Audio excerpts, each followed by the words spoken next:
Good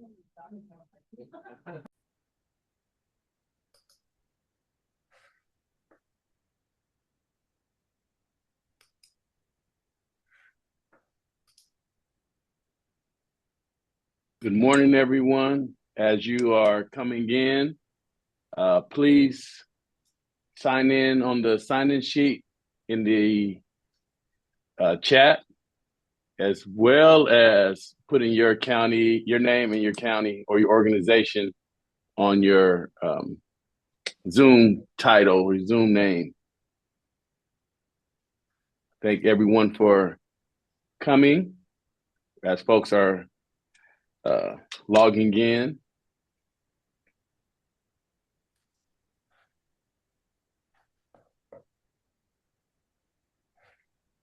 Another Monday morning.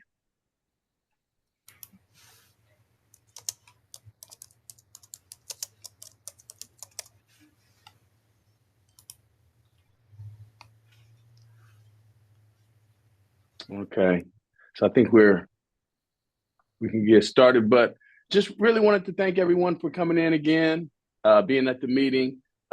See Trina, who's on my screen right now. And Trina, I want to thank you for your participation in the webinar last week. Great information, great presentation. So thank you for that, Trina from Fresno. Appreciate y'all so much. Absolutely, it was my honor. Appreciate it. Yes, thank you. And so we are going to be diving into content around chapter 4 today, right? Where we're really continuing to look at integrated financing and how to build those structures of support. Okay, so today that's what we're going to take much of our opportunity together to address. And then we also want to highlight that we are still looking for folks to register for the April convening, right, in San Bernardino. So looking to get our folks to come out, get all you all to come, bring in your teams. More information on that later in the call, but certainly want to highlight that as we welcome. Sohail will be at the meeting probably by 9:30, so he'll be at this meeting. So he wasn't available to welcome everyone at this moment, but he will be jumping on.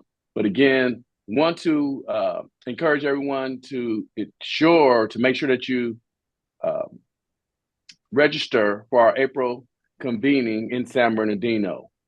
Okay, and then we can go to the next slide. I think I'm gonna pass this over to Renita from Education First. Thanks, James. Welcome, everybody. It's great to see you. It is our 5th meeting of the working group for year 3, and we're just so excited to have you all here today. As James asked, if you could all remember to sign in. There's a link in the chat, and maybe Alex or someone else can drop it in again, because I know folks are still joining the call. So welcome. I did want to, before I get into the agenda for today, I wanted to just share a few updates and reminders. One is that Stephen Gordon, who has been attending our CLWG meetings over the last few months and supporting Elizabeth and the Breaking Barriers team, has actually done a lot to help us write the implementation guide. He has actually moved on from Breaking Barriers, but we are so excited to be joined by Chris Stoner-Mertz, who many of you know from the working group. She's been a part of this work and is now actually helping Breaking Barriers to finalize the implementation guide and working with them to develop and implement the webinar series. So really excited to have Chris in this new role with us. You'll also meet, although not today, Megan Salazar from Rising Social Consulting. She's also supporting the work at Breaking Barriers. So just wanted to update you on some of the staffing shifts that have taken place. We also have some other updates. We did mention this last time. We have a new T2 website, the Transcribing Together landing page. You can access it. It's housed on the San Bernardino County website. It does have the first 2 chapters of the implementation guide, so we encourage you to visit and send the site to other folks who can learn more about this work and how to build an ecosystem. Second, we mentioned this before as well, we have a postcard that you can use to spread the word about T2 and the ecosystem building work. And so you can reach out to the San Bernardino team for a copy that you can print for conferences or meetings or any other gatherings that you're attending or hosting. So we really want to get the word out about this effort and all the good work that our county, demo counties have been doing over the last 3 years. In addition, hopefully, folks, some of you were able to attend the first webinar series, webinar from this webinar series that Breaking Barriers is hosting. It is, again, focused on T2 and the implementation guide. So last week, the first webinar, as James mentioned, was on building models of shared leadership. There's another one in March on developing shared goals and centering youth and families. And then webinars in April and May. And again, these are being hosted by Breaking Barriers. We started with chapter 1 and the introduction of the implementation guide last Tuesday. We'll be linking the recordings of these webinars on the T2 website. And then also we have a webinar flyer that you can share with your colleagues and other partners who are engaged with you in building an ecosystem of care. And we're gonna put that webinar, oh, and it looks like Alex and Brittany have both put in the webinar flyer. So you have access to that as well. Okay, and then finally, just a reminder that all of the decks and materials we've used in the past meetings can be accessed in the live binder, which is maintained by the San Bernardino team. And we have a link to that in the chat as well. All right, so what are we going to be doing today? So I want to talk through our meeting objectives and agenda. So really focusing on change management and sustainability as we are winding down year 3. So we want to spend some time today talking about change management and some design rules that you can use as a foundation for developing integrated funding systems and processes. And then we're going to spend time on sustainability structures and actually do a case study on funding systems and interagency collaboration. And so our agenda is going to roughly follow those objectives. So we'll actually start the meeting with a connector and then a county, demo county implementation update from Breaking Barriers. And then we'll do a breakout session on integrated financing, and then another breakout session on this county case study looking at continuous quality improvement and sustainability structures. And then we'll wrap up at 11 o'clock. Just as a reminder, we also wanted to review where we are in the arc of learning. So you'll see, we're in year 3, and right now we are in the first part of a 2-part session on sustainability. And you'll see as we head into our April meeting, we'll continue to talk about sustainability and long-term implementation. So in April, and James and team will talk about this a little later, we're going to be joined by YEXLS, and I can't remember exactly what the acronym stands for, to actually do some design work in person. And then we'll spend May and June looking ahead to what's to come and celebrating the work that we've done together over the last 3 years. All right. So we're going to actually do a connector and go into small breakout rooms. And the connector, because we're going to focus on sustainability, we're going to kind of just ground us in the reality of what it looks like to sustain this kind of work. And so the question we're going to ask you is, what's a problem you've solved with a temporary fix when a lasting solution might have been needed?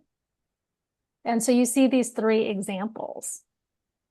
So it could be, say, a process one where you're using a Band-Aid. So instead of building a clean shared workflow, you're just using an old template or workaround.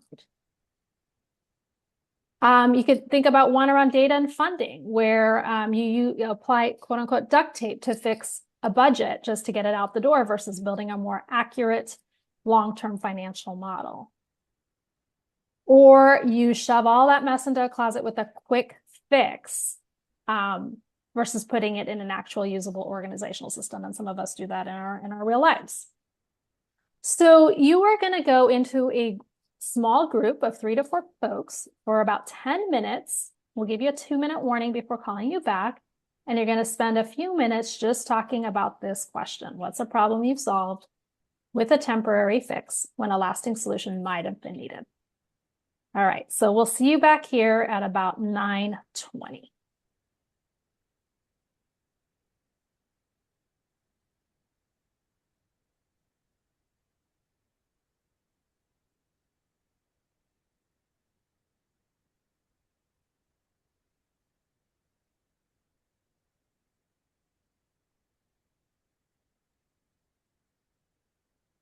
Can we pause the recording while folks are in breakout rooms? Thank you. As well as folks are coming back in.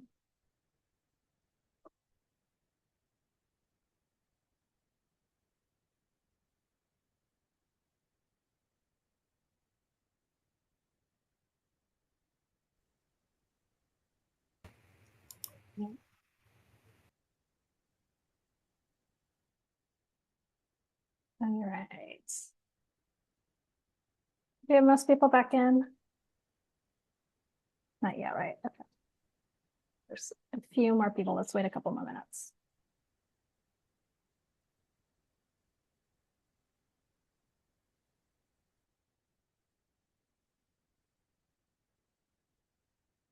All right.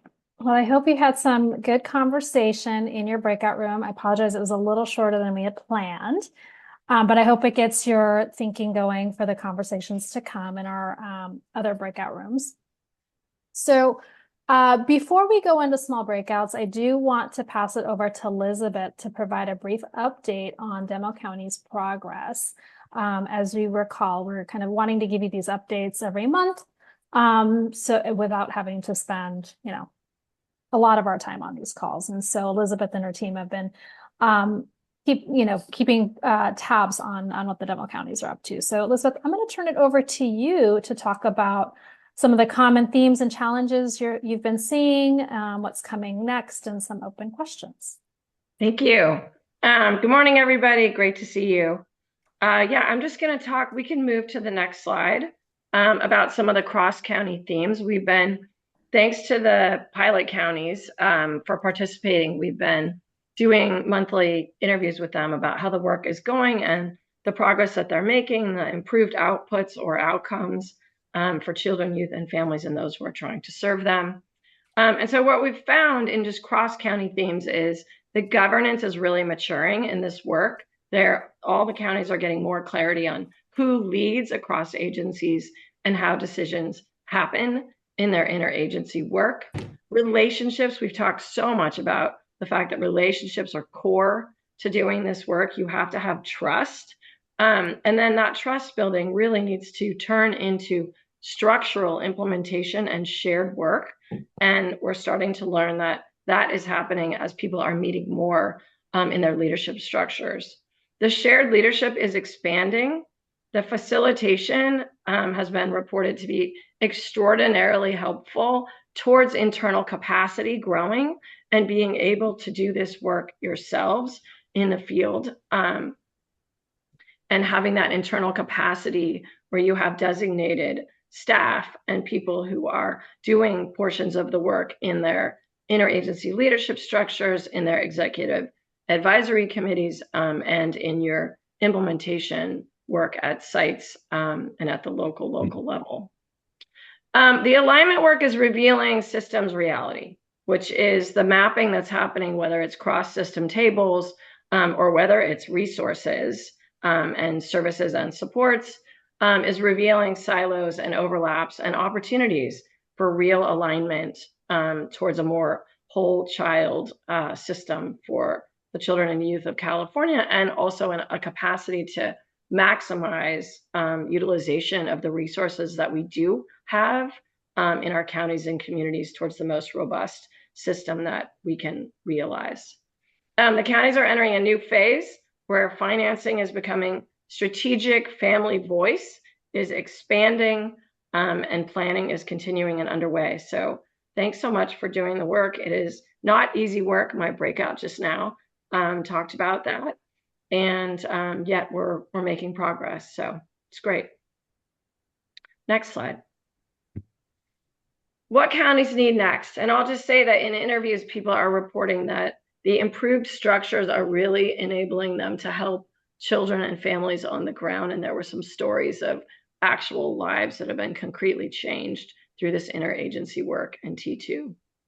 Right now, what would be helpful, I think, to everyone doing this work is concrete peer examples. So there was a lot of discussion around the CLWG meetings being very helpful.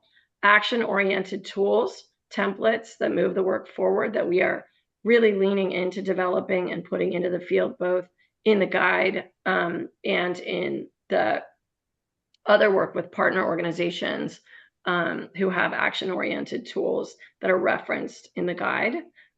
Shared facilitation capacity, so really figuring out how to distribute leadership, no one single champion, but really institutionalizing these shared interagency structures where you have people who know their role and can act on that role together. And then policy to practice alignment, really turning the intention of building one whole child ecosystem into that operational clarity with roles and goals and objectives. So there is a lot of talk about that. So thank you so much.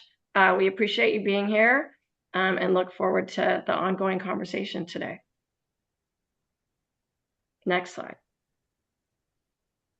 Renita, I'm not sure who I'm turning. It's Anne. I'm turning it over to Anne now. Hi, everyone. It's great to see you again. And I really just want to double click on what Elizabeth said about the hard work that's happening in the demo counties.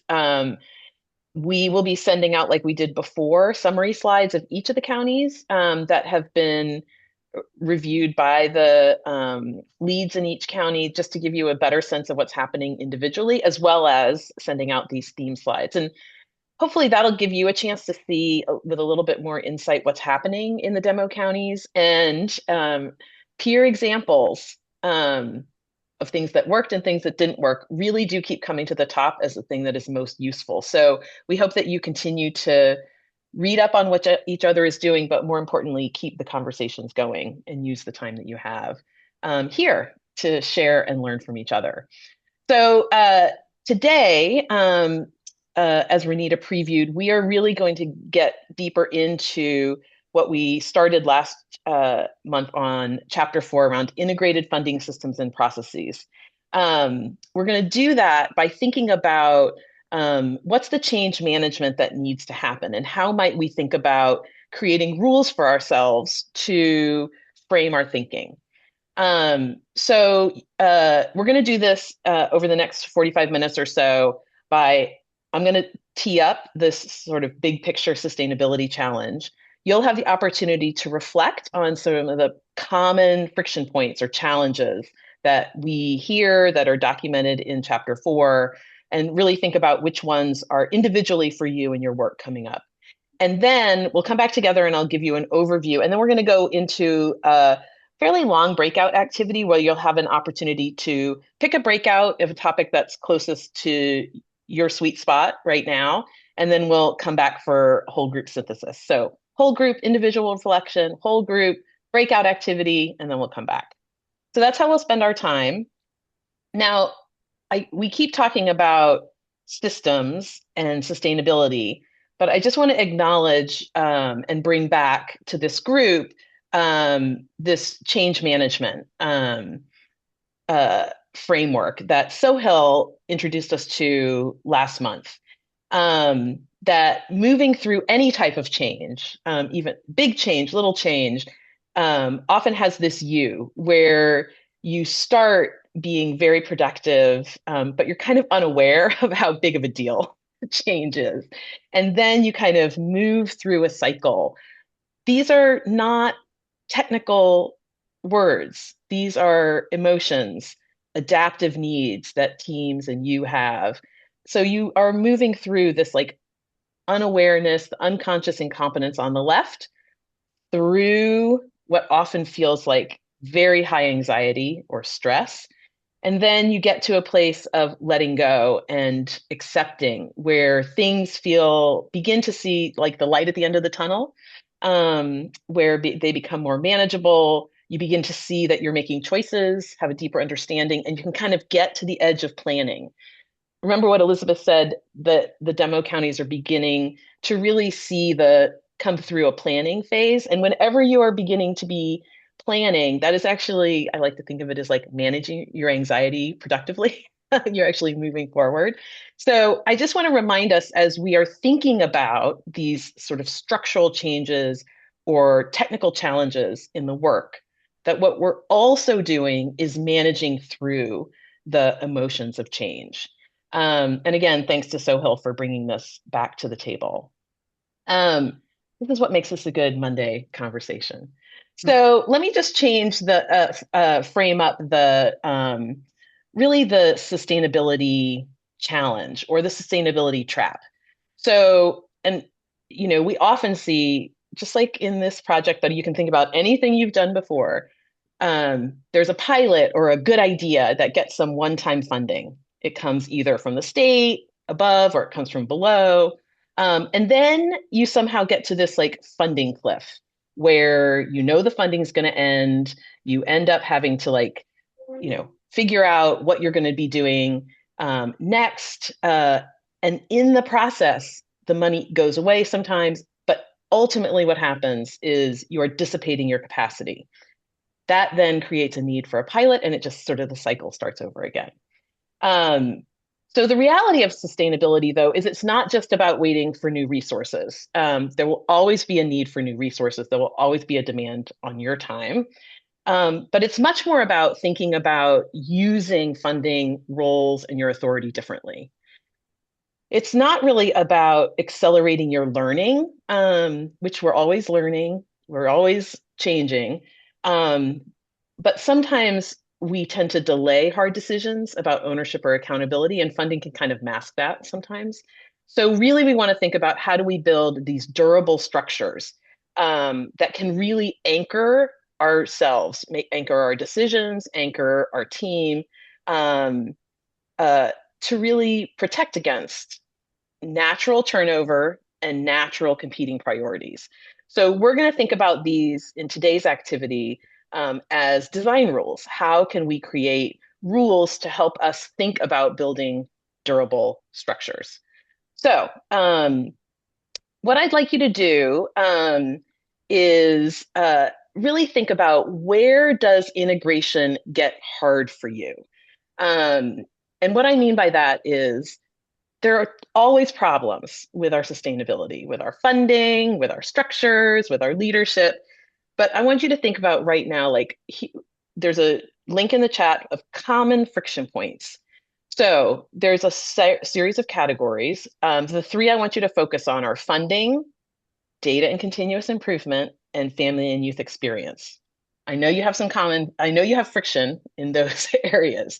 So which of these categories feels most urgent to you right now as you're thinking about sustaining the work going forward?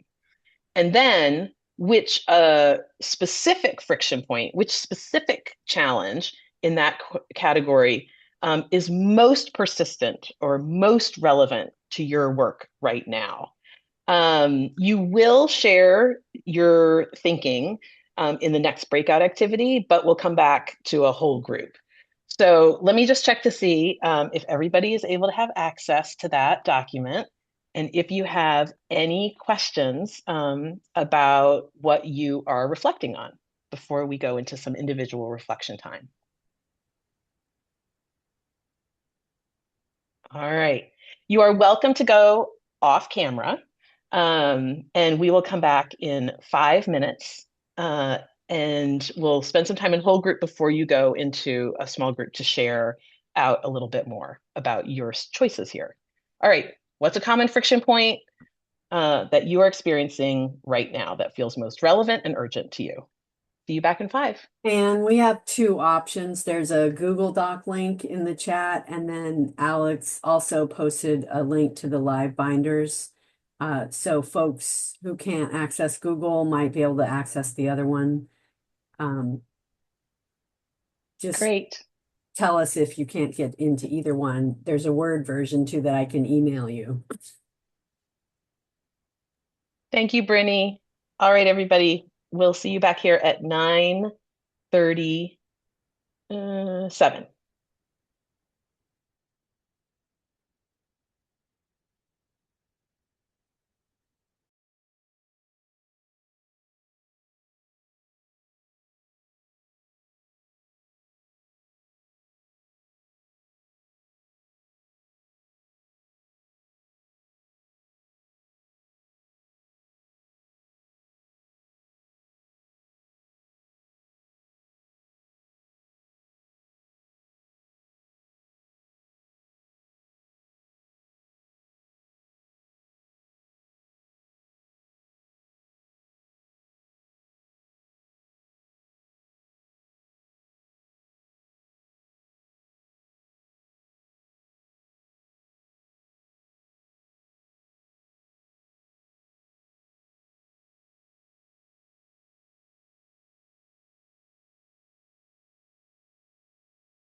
30 more seconds. And as you finish up, just bring yourself back on video.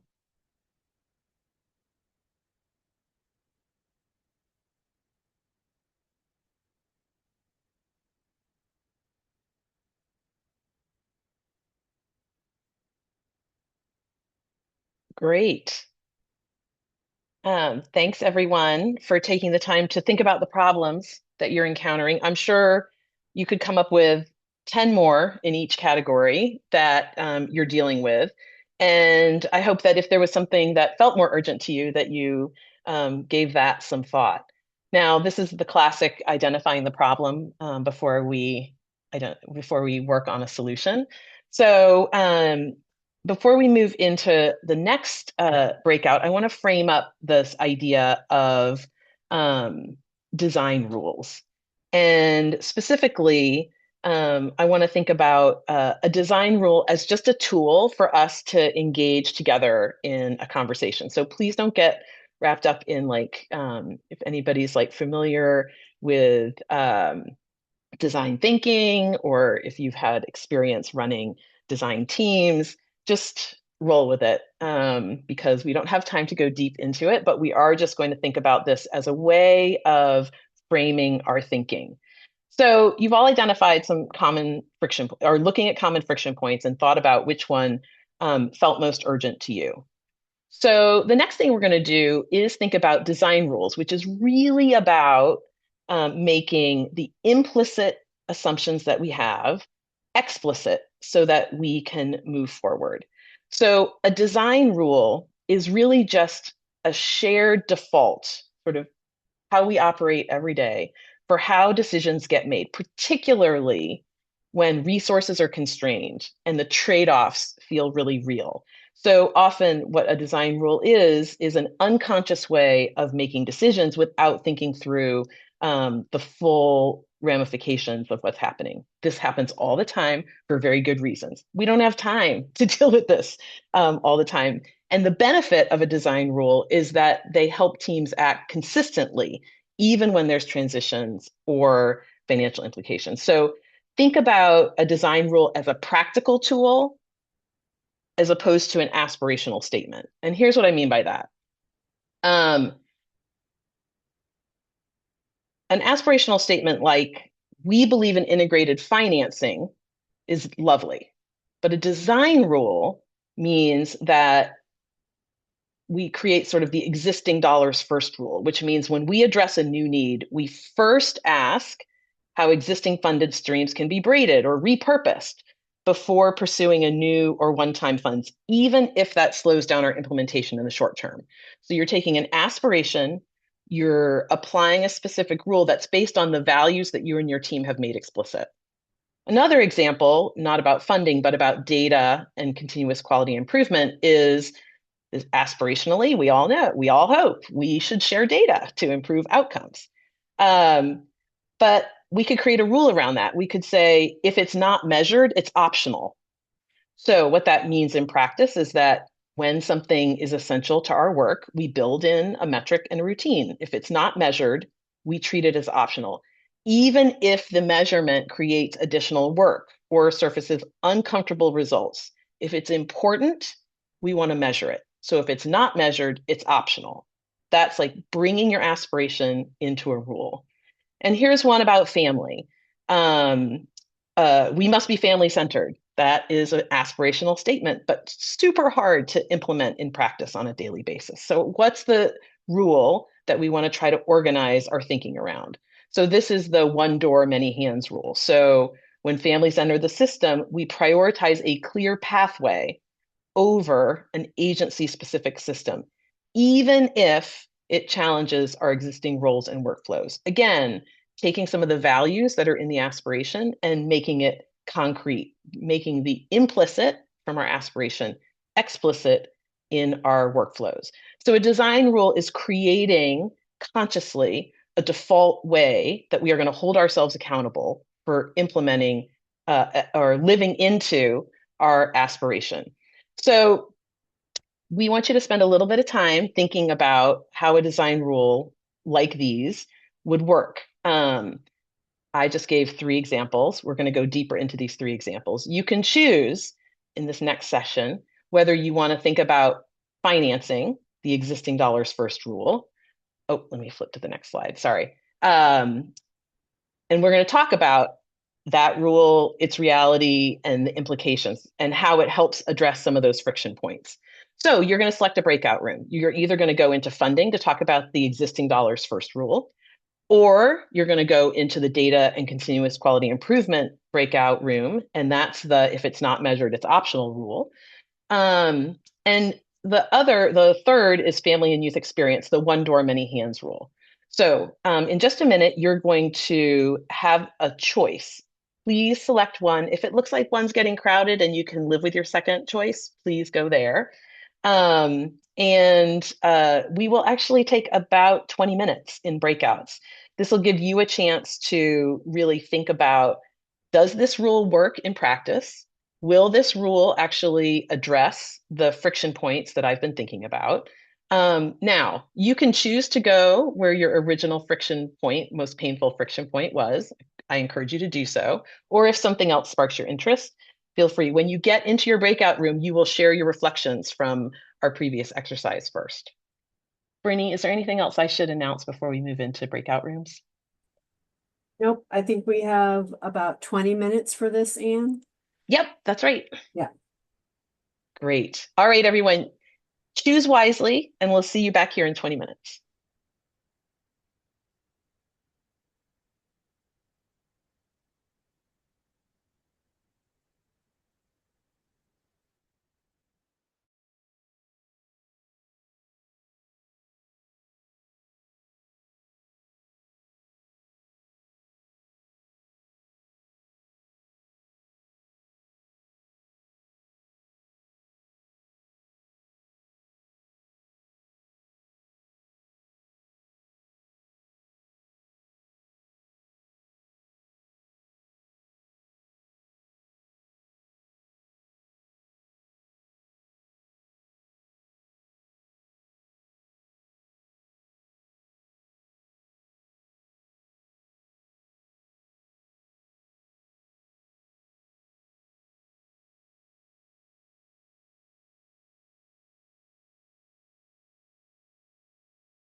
Hello. Hi. Do you need help I Mara, think sorry, getting into a room? my computer has been acting up all morning, so I just had to log off and log back on. So I'll go ahead and get myself into breakout group 2. Okay, perfect. Actually, it's a different order now. Breakout group data 3. Yeah, I And then can't. Brenda, Oh yeah. which group did you want to join? Uh, I'll do 2, the data one. Okay, perfect. Okay, go ahead. Okay. Was I I think you supposed to be automatically prompted to choose? Yeah, Oh, nothing came up, but it's okay. Thank you. you're welcome.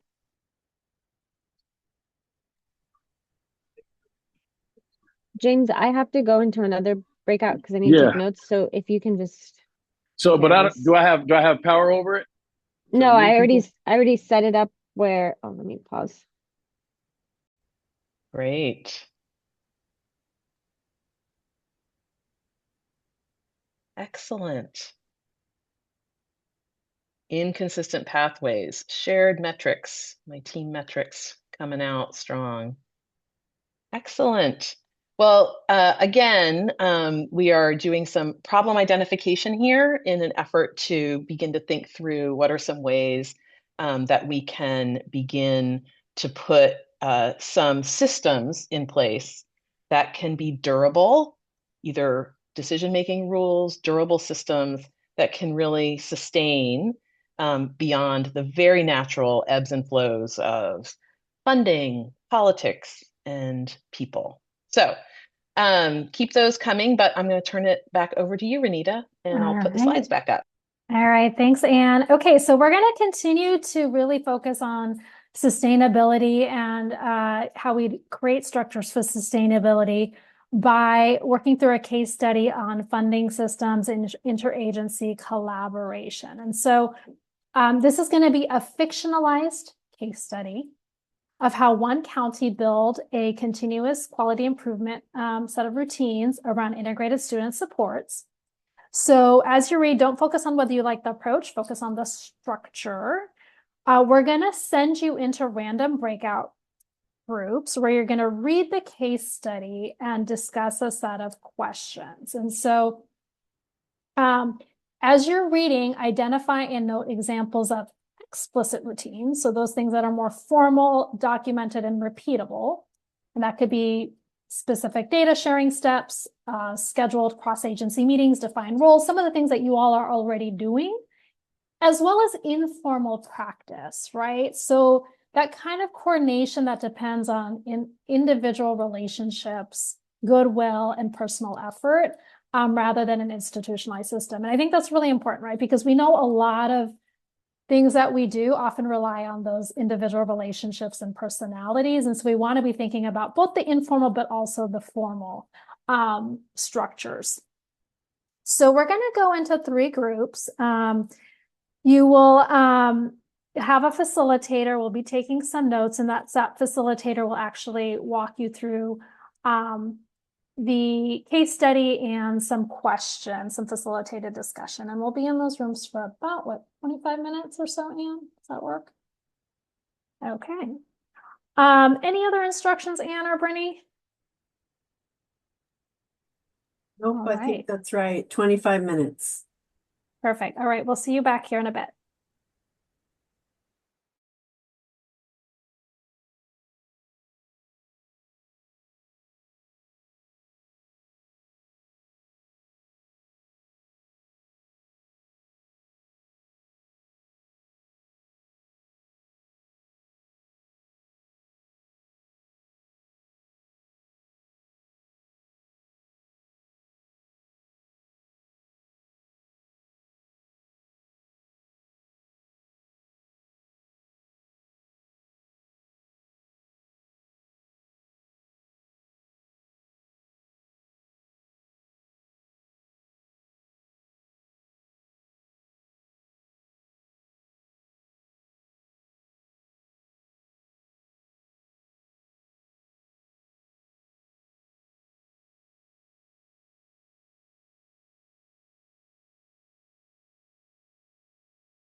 Does anyone need help joining a room?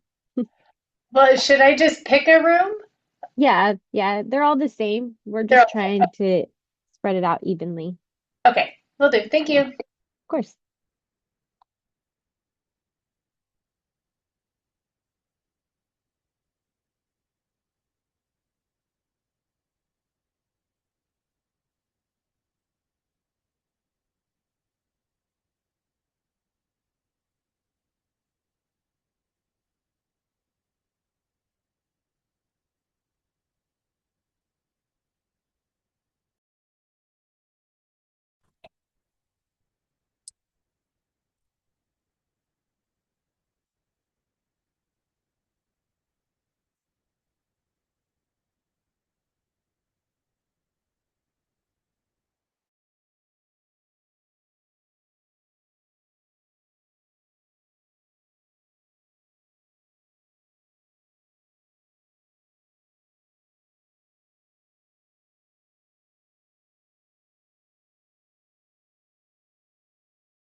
All right.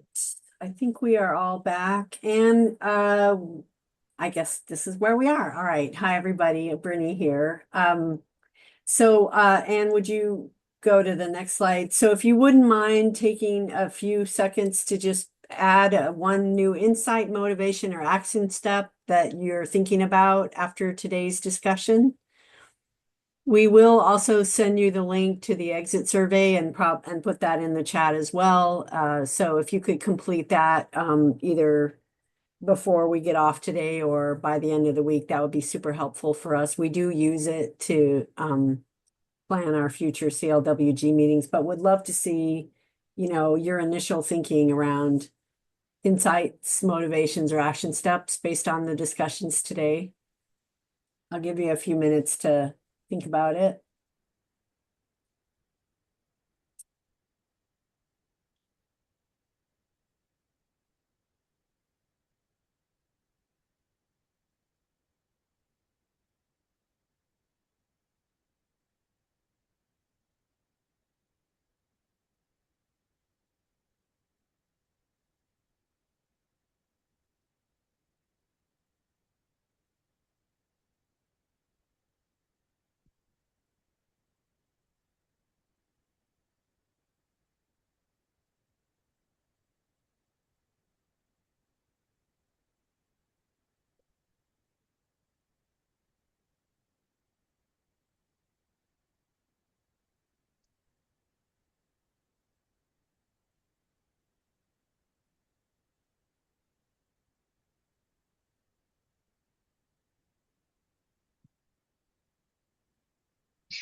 Testing my wait time.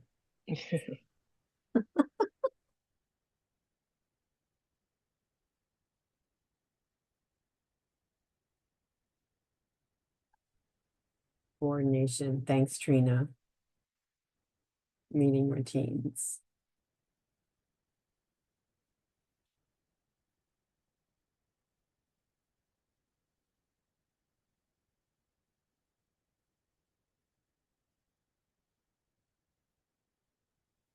Motivated to keep reflection as part of everyday practice for governance. Awesome, Laura.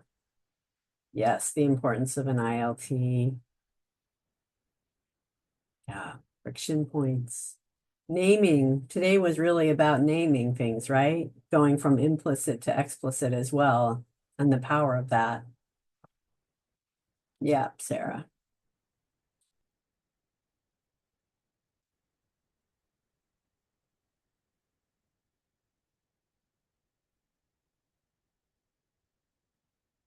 Well, keep the comments coming. Thank you so much. Distinctions between formal routines and informal practices. Yes, yes. Okay, Anne, would you move us on to the next slide? So we wanted to give you a little bit of a foreshadowing for our April. We have 2 days together in April, April 20th and 21st in San Bernardino. We'll send you there is a form that we've asked you to fill out, a registration form that also we have some information about nearby hotels and where this is going to happen. But one of the things we're really excited about is we're working with this youth experiential learning lab to run what they call this simulation experience. This is going to put us all through a simulation, and then we're going to kind of reflect on some, as you see, policy solutions that are really focused on our work, building ecosystems of care. And then we're going to talk about solutions. So again, putting us through the experience and then talking about, how that felt and what the solutions might be.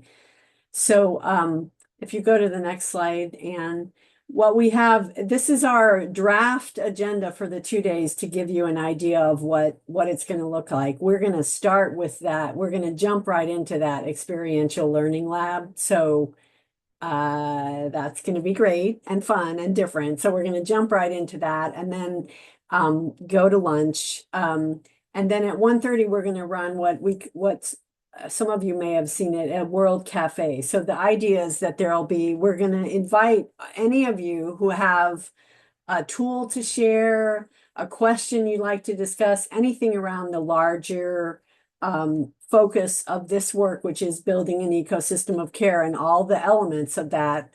We want to invite you to propose a table discussion. So we're going to have about 10 tables. We're inviting CLWG members to propose sharing of a tool, sharing of a practice, sharing of an experience, posing a discussion question that you would lead for this World Cafe. We'll send you out more detail about this and more structure around how to sign up. But if you would begin thinking about something you'd like to share, and at this point in April, we're moving towards really focusing on all of the chapters we've been talking about, all of the structures, because we've walked through, shared leadership, shared goals, setting up universal service arrays, and we're going to have talked about integrated financing in various ways for the next this meeting and the next meeting. And so starting in April, we really want to start bringing that all together. So if you've got a tool that has been really successful in your work that you'd like to share for others to use, we'd love to see it. So think about that. We'll send you a way to sign up for that. And then there'll be optional time for the demo counties to meet with your coaches, both the afternoon of the first day and after lunch on the second day, if you want to plan something for that. The second day, we're still designing this, that we may find some ways to talk about smaller simulations around specific topics. And then we want to have a discussion about lessons learned across this work of the CLWG and the work that you all have been doing. So we'll have a bit of a structured discussion about lessons learned and then go to lunch. And then again, free time for you all to meet if you need to in demo counties. Other CLWG members who are not in demo counties, you are welcome to meet as advisors to the demo counties that you've been assigned to, or then you could go do something else. The other important thing about April is that the simulations really work when you have cross-agency partners. And what we really want is about 50 people. So we would love for all of you, demo counties, but others too, to bring some partners, perhaps from other agencies that you're working with, because this is a great experience. You'll all be in the simulation together. You'll all be experiencing that together and then working together to think about solutions. So please think about bringing your other agency partners, and we will again send you more information about that. Any questions about this so far? And Anne and Renita, if I missed anything.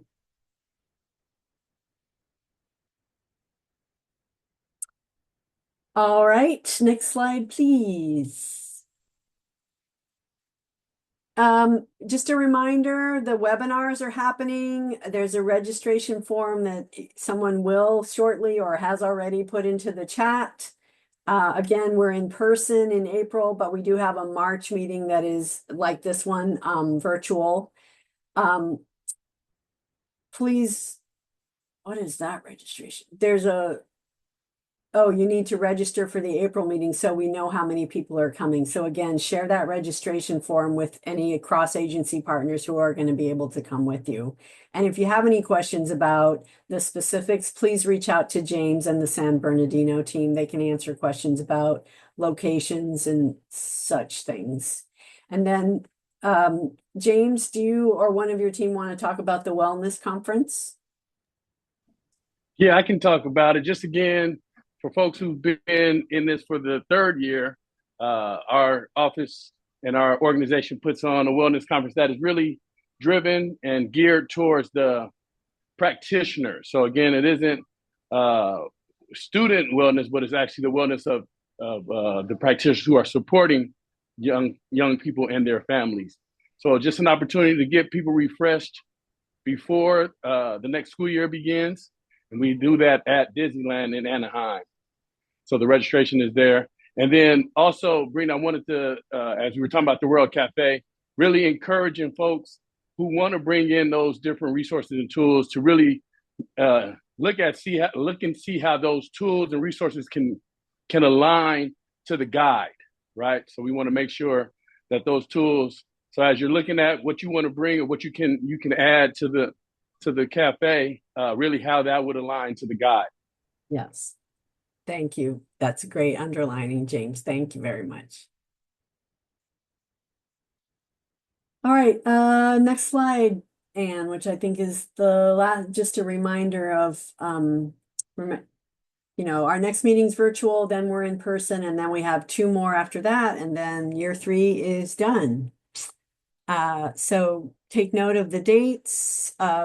We will be sending out this deck, all of the information about the Demo County updates, and you have the rest of the materials from this meeting in the live binder. So if you're missing anything or can't get to anything, please let us know and we will help you out with that. All right, anything else for the good of the order?